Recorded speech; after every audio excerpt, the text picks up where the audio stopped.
आज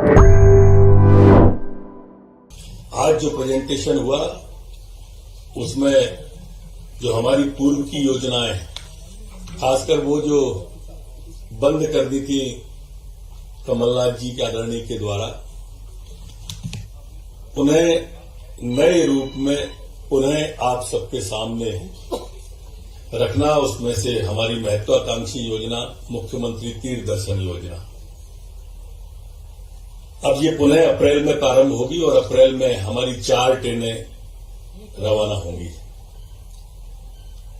पहली ट्रेन में माननीय मुख्यमंत्री जी समेत पूरा मंत्रिमंडल रवाना होगा और काशी विश्वनाथ और कबीर चौरा जो हमारा तीर्थ स्थान है काशी में, और पतित पावनी गंगा मां का स्नान और आशीर्वाद, ये ट्रेन लेके इस योजना का प्रारंभ किया जाएगा।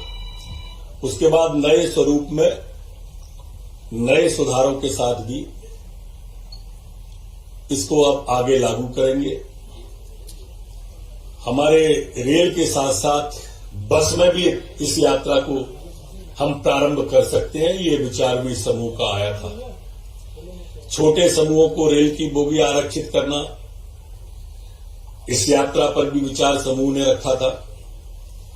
दूरस्थ स्थान जो हैं और बुजुर्ग व्यक्ति अगर हमारे हैं तो क्या इन्हें हम हवाई जहाज से भी यात्रा करा सकते हैं, ये विचार भी आम सहमति से आया था। प्रत्येक बोगी पर जिले का नाम अंकित होगा, जिससे हमारे जो तीर्थयात्री बुजुर्ग हैं उन्हें दिक्कत ना आए, परेशानी न हो। बुजुर्गों की सुविधा का पूरा ध्यान, उनके रजिस्ट्रेशन का पूरा ध्यान। अगर व्यक्ति की उम्र ज्यादा है और पत्नी की उस सीमा में थोड़ी बहुत कम है तो दोनों को साथ रखने का ये सुझाव भी आया, जिस पर समूह की सहमति थी। ऐसे मुख्यमंत्री तीर्थ दर्शन योजना के बाद में मुख्यमंत्री कन्यादान योजना, ये दूसरे समूह का प्रेजेंटेशन था जो आपके पास भी फोल्डर है।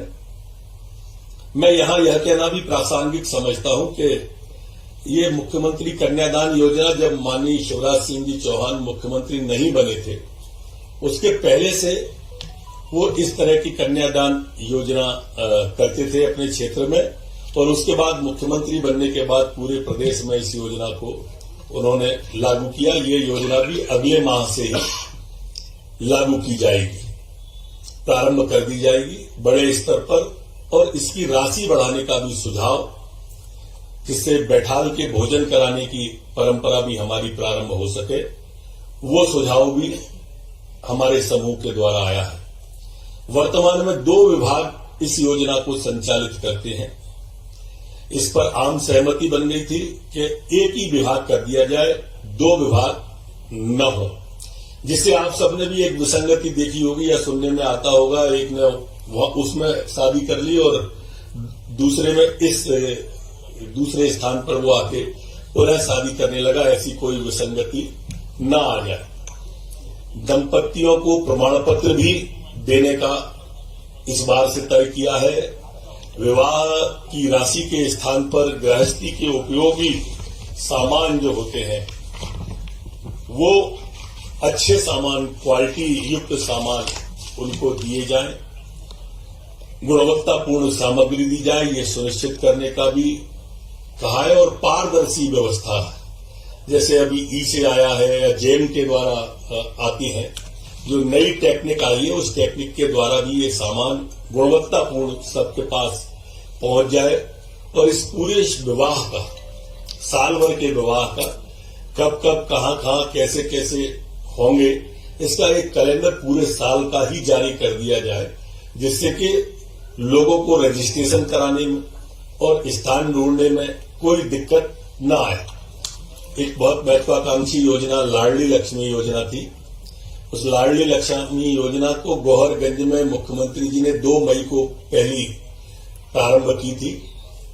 अब हमारी लाडली लक्ष्मी बेटियां भी 15 साल 16 साल की हो गई हैं और कॉलेज में जाने वाली हो गई हैं हमारी कुछ बेटियां। इसलिए 2 मई को लाडली लक्ष्मी दिवस के रूप में पूरे प्रदेश में ये मनाया जाएगा। ये 2 मई से 11 मई तक चलेगा और अलग अलग स्थानों पर ये कार्यक्रम होंगे। इस पूरे सप्ताह में 10 दिन में इन बेटियों को अब कौशल प्रशिक्षण भी दिया जाएगा, जैसे नर्सिंग की ट्रेनिंग, एएनएम के पदों पर चयन के लिए ट्रेनिंग, जिससे इनकी संभावना बढ़े। गांव के स्तर पर लाडली लक्ष्मी क्लब बनाया जाएगा। लाडली लक्ष्मी बालिकाओं को, माताओं को स्व सहायता समूह से जोड़ा जाएगा।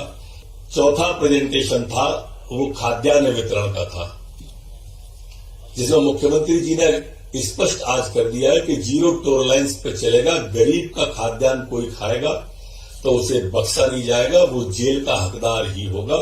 किसी भी कीमत में खाद्यान्न वितरण में अनियमितता या गड़बड़ी पाई जाएगी तो उसे सजा का भागीदार बनना पड़ेगा। उचित मूल्य की दुकानों को बहुउद्देशीय बनाने का भी आज तय किया है, मतलब उस पर साबुन भी मिल सकता है, बाकी की सामग्री भी मिले, ऐसी उचित मूल्य की दुकान को करने का तय किया है कि वो बहुउद्देशीय दुकानें बन सकें। दुकानों की ठीक से साज संभाल हो, रंगाई पुताई हो। और आप देखेंगे कि उन दुकानों पर जिन पर गरीब राशन लेने आए, उन पर क्या हम मैसेज, उनका मोबाइल है तो मैसेज डाल सकते हैं कि इतनी तारीख से इससे आपका खाद्यान्न बटेगा, खाद्यान्न मिलेगा।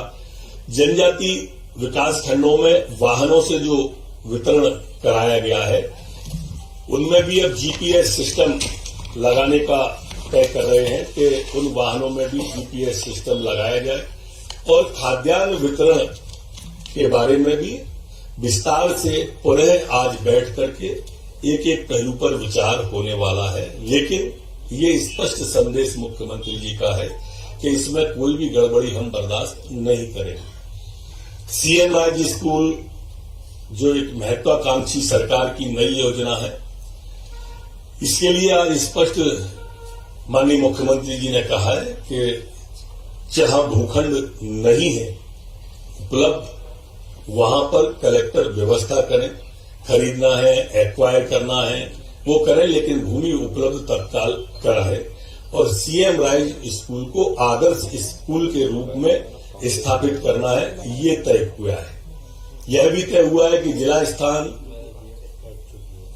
अनुभाग, ब्लॉक, जहां भी सीएम राइज स्कूल बनेंगे वो उन सबका डिजाइन एक सा होगा और प्रत्येक विद्यालय के नाम के आगे महापुरुषों के नाम को जोड़ा जाएगा। इन स्कूलों के अंदर स्मार्ट क्लास, लैब, खेल का मैदान, लाइब्रेरी, ये सारी व्यवस्था एक ही स्कूल के अंदर होंगी। पास के गांव से भी प्राइवेट बसें बच्चों को लेके आएंगी और हमारे गरीब का बच्चा भी उच्च शिक्षा ग्रहण कर सके, उच्चतम मापदंडों की शिक्षा ग्रहण कर सके, ये इसमें रखा गया है। स्कूल के जो शिक्षा नीति है उसके प्रावधान लागू करेंगे। इस स्कूल के शिक्षकों को अन्य शासकीय कार्य में नहीं लगाया जाएगा। स्कूलों के परफॉर्मेंस का हर साल ऑडिट होगा और उस ऑडिट के आधार पर शिक्षकों की भी गुणवत्ता इसके अंदर जांची जाएगी और पढ़ाई की गुणवत्ता भी जांची जाएगी। कौशल संवर्धन से संबंधित कोर्स भी इन स्कूलों में संचालित किए जाएंगे। खेल शिक्षक आवश्यक रूप से इन सभी स्कूलों में रखे जाएंगे।